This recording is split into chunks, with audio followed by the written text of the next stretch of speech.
Hey, famous fam! How?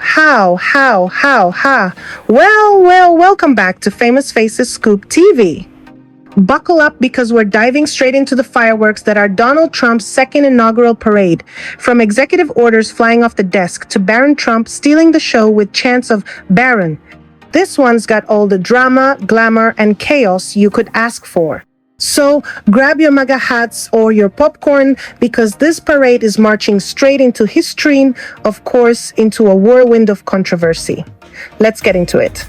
President Donald Trump declared now the work begins at his inaugural parade in Washington and immediately delivered on his promise by signing an executive order to undo 78 of former President Biden's presidential actions. You are now witnessing the dawn of the golden age of America, he declared to great applause. We're not going to put up with that crap anymore. Trump turned his rally at a downtown Washington arena into a signing ceremony as he grabbed his pen and issued multiple executive actions to institute major policy changes. He then went back to the Oval Office, his first appearance of his second term, to sign several more. The president said he would sign pardons back at the White House and indicated those convicted in the riot on the Capitol on the 6th of January 2021 would be released Monday. Trump officially halted 78 Biden-era executive orders, announced a regulatory freeze preventing bureaucrats from issuing regulations until the Trump administration has full control of the government, and a freeze on all federal hiring except for military and a few other essential areas. He also ordered a requirement that federal workers return to full-time in-person work, a directive to every department and agency to address the cost of living crisis, and announced withdrawal from the Paris Climate Treaty. Donald Trump announced that now the work begins as he took the stage at his inaugural parade in Washington. Families of hostages from Israel attended the inauguration parade, including several with family members still in captivity and others whose loved ones have died. Ivanka Trump gestures when she arrives at Capitol One Arena after President-elect Donald Trump is sworn in. Melania Trump arrives and greets the crowd at an indoor presidential inauguration parade. Madison Trump, the president's eldest grandchild, waves to the crowd. JD Vance received a warm welcome as he arrived with his wife Usha and young children. The president's youngest son was greeted to cheers of Barron, Barron, Barron by the adoring crowd inside the Capitol One Arena. Melania Trump greets audience members at the presidential parade. Barron Trump gestures to the crowd as he received a raucous welcome.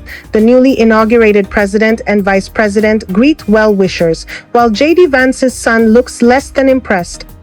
Trump and Lara Trump attend a rally on the inauguration day for U.S. President Donald Trump's second presidential term.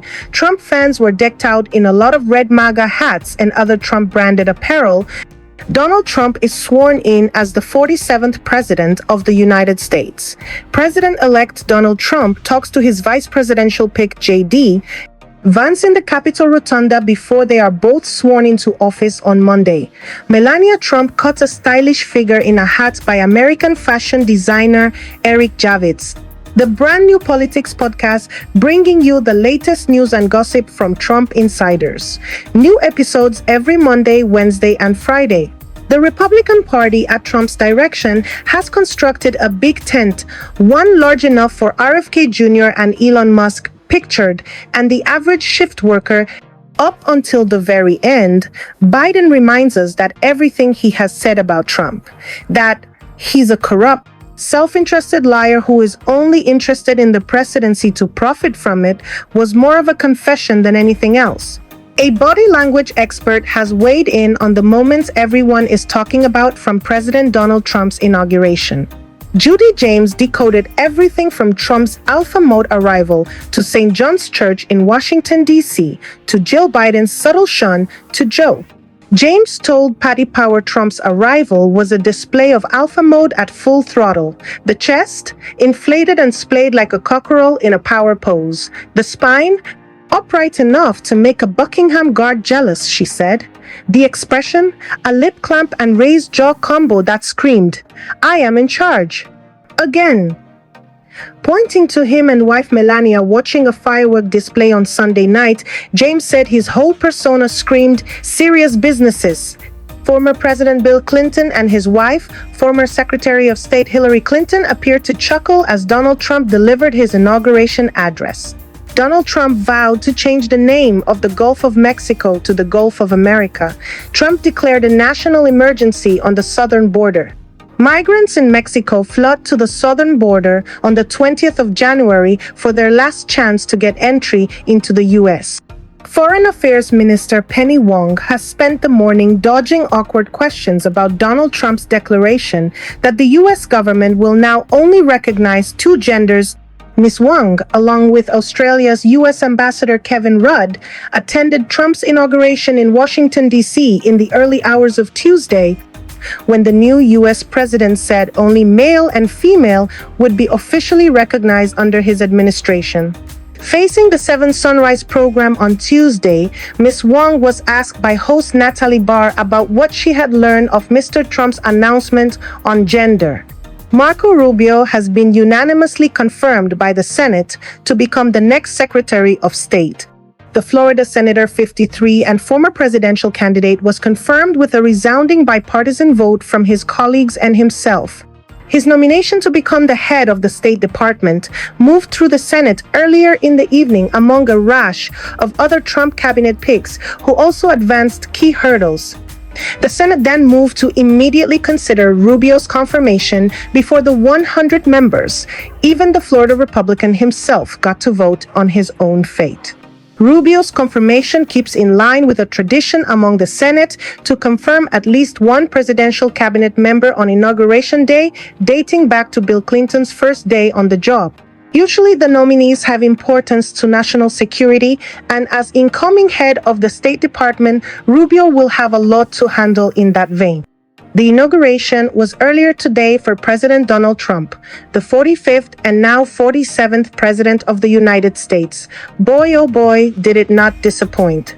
As usual, Donald Trump made an electrifying speech full of superlatives, past administration jabs, and promises to the American people. On the new episode of the show, Kelly will take us inside her experience as an inauguration attendee, and she and Germania dissect what it all means for the golden age of America. Join Kelly Laco, executive editor of politics for the Daily Mail, and Germania Rodriguez-Poleo, chief U.S. reporter for the Daily Mail, every Monday, Wednesday, and Friday on our new politics podcast, Welcome to MAGAland, inside Trump's second first 100 days. Donald Trump's agenda is on the march through Congress after the Senate passed the Laken-Riley Act on Monday, a bill that would more easily allow illegal migrant criminals to be deported. After passing the Senate, the bill will quickly head to the House, where lawmakers are expected to ratify the Senate's amendments before sending the bill to Trump's desk for him to sign, marking a quick start to his second term. The legislation, which passed with bipartisan support in the House 264 to 159 last week, was named to honor the late Georgia nursing student Laken Riley, 22, who was executed by repeat criminal Jose Ibarra. Ibarra, a Venezuelan national, entered the U.S. illegally and committed several crimes before eventually execute the student as she was jogging in February 2024. Inauguration viewers were left tickled after spotting the difference in energy levels between Elon Musk, 53, and Barron Trump, 18. Musk was his usual emphatic self, while Barron was more sedate in his response to Trump's speech in the U.S. Capitol's Rotunda. Musk went on to deliver a speech at the inaugural parade inside Capitol One Arena in Washington, D.C. with his trademark enthusiasm. Musk has styled himself as a playful and eccentric billionaire, with even his new department's acronym a play on the Doge cryptocurrency.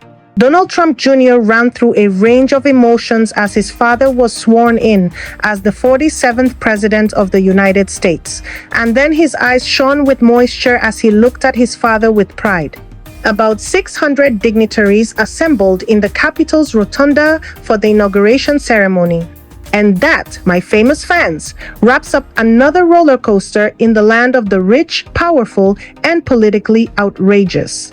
Trump's golden age swagger, Barron's crowd cheers, and Elon's eccentric antics, what a kickoff to this presidency reboot. Will this so-called golden age shine brighter or fizzle out? Stay tuned because we'll be serving up every twist, turn, and scandal right here.